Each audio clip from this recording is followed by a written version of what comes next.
Guys, andito na naman tayo sa ating unboxing series, guys. Medyo nagulat ako sa camera ko kasi biglang gumanon sa akin.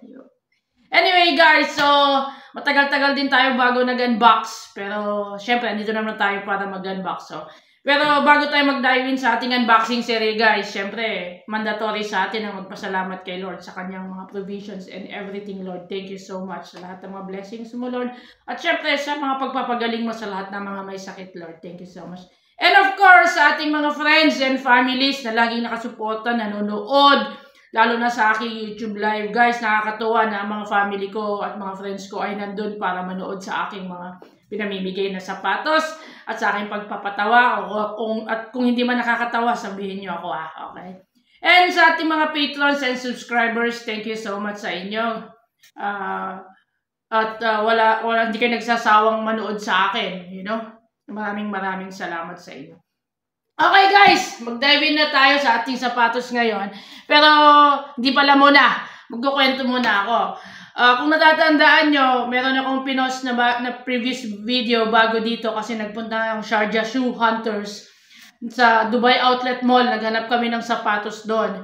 Namili yung inyong admin guys ng mga sapatos at syempre hindi kayo mawawalan sa December 6, 7 PM Dubai time. 11 PM sa Pinas at sa ibang lugar, guys. I-google nyo na lang kung ano ang time difference natin. Hindi kayo mawawalan, guys. Mamimigay kami ng sapatos doon na galing sa Dubai Outlet Mall. Yun, guys. Okay.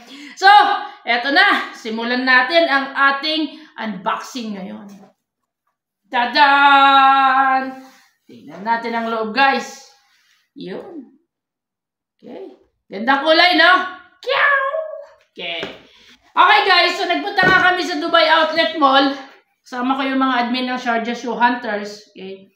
Tapos naghanap-hanap kami ng mga sapatos. Nagpunta kami sa Sun & Sun, sa Nike, sa Adidas. May tatlong store ang Adidas sa Dubai Outlet Mall, sa New Balance. Ano pa ba?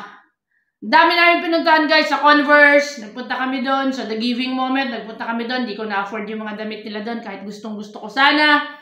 Tapos, sa stadium, nagpunta din kami. So, marami kami. Halos nilibot namin lahat ng mga bilihan ng sapatos doon. At, syempre, nakakuha nga kami. Nung pauwi na kami, sabi namin, daan nga ulit tayo sa Sun & Sun. Okay, so ikot-ikot kami doon ulit sa Sun & Sun. So, ngayon guys, itong sapatos na to guys, nakita ko. Okay. Tapos nakita ko size 39, dinampot ko agad. Size nyo ng abang lingkod nyo guys. Okay. Sinukat ko, malaki sa akin. Okay. So ngayon, kasi first time ko magkaroon ng New Balance na 327 dito na nakita. Kasi hindi ko siya na-afford guys kasi madalas nasa 500 plus siya.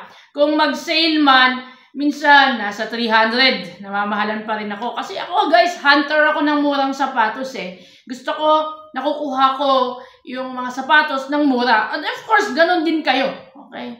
So, nung sinukat ko na, malaki sa akin. Okay. So, ngayon guys, lesson ha? Okay, yung New Balance, 1/2 size up sila. Kaya lagi kong sinasabi sa inyo, kuhanin nyo ang shoe size nyo into cm. Okay? So, ito na nung sinukat ko guys, malaki. Kanino kaya napunta ito ngayon? Okay. Siyempre guys, napunta ito kay MJ Potts Vlog. Sa kanya na lang itong sapatos na guys. Ganda-ganda pa naman guys. Ang mura-mura ng last piece to guys. Bagong-bago, kita nyo. Yan. Tapos, ang original price nito guys, nakatag pa talaga dito ha. Sabihin nyo nagbibiro ako. Ayan, kayo na tumingin. Yan ang size niya. Ang presyo niya. 549 guys. Nakuha namin 179 na lang. Iyak ang abang lingkod nyo guys. Wala akong nabili kahit isang sapatos. Pero syempre, bumili kami ng para sa inyo. 179 na lang guys. 67% off. Sa lahat ng New Balance na nakita ko guys, ito na yung pinakamura. Okay. Ito na guys talaga yung pinakamura. So anyway, tingnan natin ngayon ang features nitong 327 na to. Ayun, binuksan ko na. Ito na. Okay. Yun. Meron siyang ganito. Sticker ba to? Ano? color migration and care. Okay, okay. At least meron siya nakasulat na color migration and care. Kumuha na lang kayo ng salamin nyo kapag babasahin nyo to. Dahil ako mismo, hindi ko na mabasa. Guys, lumabo na yung mata ko. Okay. Okay guys, so simulan natin dito sa 327 na to. Kung ano ang mga basic features nito at bakit na to nagiging hype ngayon. Okay. Medyo, siguro 2 years nakita ko na ito. 2 years ago, nakita ko na itong mga sapatos na to. Kaso hindi ko binibili kasi namamahalan ako. So ito kasi mga funky style ito. Kasi sabi nila, funky and medyo futuristic style kasi itong mga sapatos na to. Okay. So simulan natin. Ito, of course, makikita nyo, outer sole niya, ito yung mga tinatawag nating gum rubber. Tapos may lugs siya, okay, wag na natin sabihin yung circumferential. Mahaba eh. Okay, circular. Okay, circular ha. Circular yung mga lugs niya. Tapos in-extend dito sa heel niya, papunta sa heel notch niya. Okay, so nandito na yung kanyang reinforcement. Nandito na yung support niya sa likod nyo. So nandito lang. So, makikita nyo, dito, may support siya pero hindi katulad dito. Halos kadalasan na nakikita nating mga running shoes. Okay. Sabi nila running shoes din daw ito eh. Pero para sa akin, ano lang to, walking shoes or yung pang mall-mall lang, pang-forma lang. Alimutan ko yung term doon. Anyway, so nakikita nyo, ang reinforcement niya nasa heel niya. Wala dito sa side niya. Yung ibang mga sapatos na fini-feature natin, nandito yung reinforcement. Pero, merong reinforcement dito na nagustuhan ko. Dito sa collar niya. Makapal ang foam niya. Okay, so iwas paltos tayo guys. Nakita nyo ba? Ayun, oh, kapal, di ba? Yan, oh. Oh. Makapal ang reinforcement niya. Tapos, syempre, tapos tayo sa outer sole niya, gum rubber ang mga tawag dito, na may lugs nga siya. Tapos, midsole niya, EVA foam. Okay. EVA foam. Tapos, ang upper niya, quarter niya, makikita nyo, ito yung pinaka malaking oversized N branding ng New Balance. Ito yung N na to, na white na to. Okay. Tapos, ang material nito ay suede leather. Suede din itong mga to. Ito nakikita nyo grayish black na to. Puro suede lahat yan. Okay.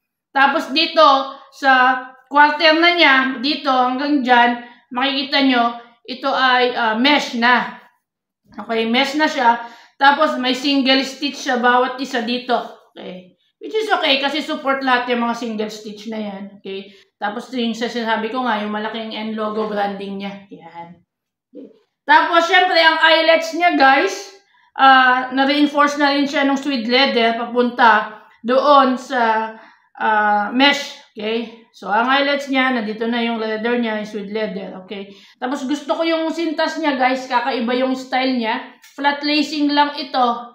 Pero gusto ko, very, ang tawag dito, yung kitang-kita mo yung style nung, ano niya, yung kanyang sintas. Yun. So, flat lacing siya, pero maganda ang pagkakagawa. Tapos, yung tang niya, guys, medyo manipis. Okay? Konti lang nilagay nilang foam. Hindi siya gusseted. Okay, yung gusseted minsan nakatahi dito sa both sides. Pero ito, diretsohan lang. Dito lang nakatahi. Yan. Okay, so tignan nyo mabuti. Ito yung ating 327.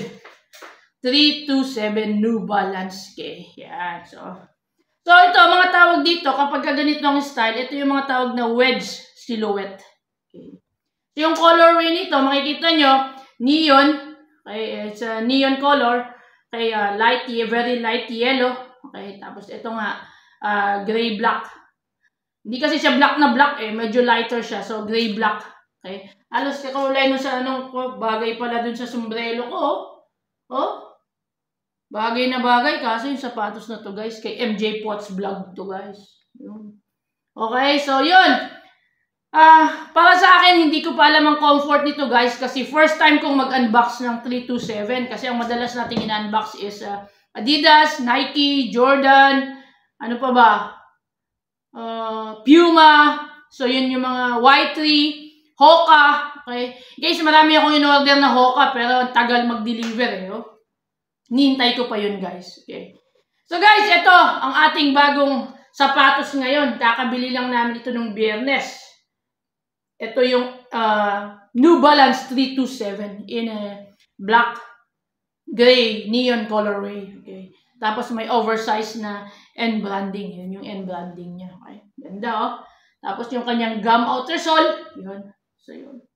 So, ito ang ating bagong sapatos, guys. Mamaya, kaya minamadali ko i-unbox nito, guys. Kasi lalakad pa kami ni MJ Potts Vlog. Balik ulit kami sa Dubai Outlet Mall. Kung sinong gustong pumunta, sumama kayo. Pero hindi na kayo makakasama. Joke ko lang yun, guys. Pero babalik nga talaga kami sa Outlet Mall ngayon, guys. Para meron na kaming babalik ang sapatos doon. Okay? So, ganda, guys, no? So, yung mga nagsuot na ng ganito, guys, sabihin nyo sa akin kung ano ang comfort level nito sa inyo, ha? Kung maganda ba o kaya maporma lang siya. Pero gusto ko yung colorway nito. Meron ako in-order na isa on green colorway pero hindi pa dumarating. Tagal mag-deliver. Ayan.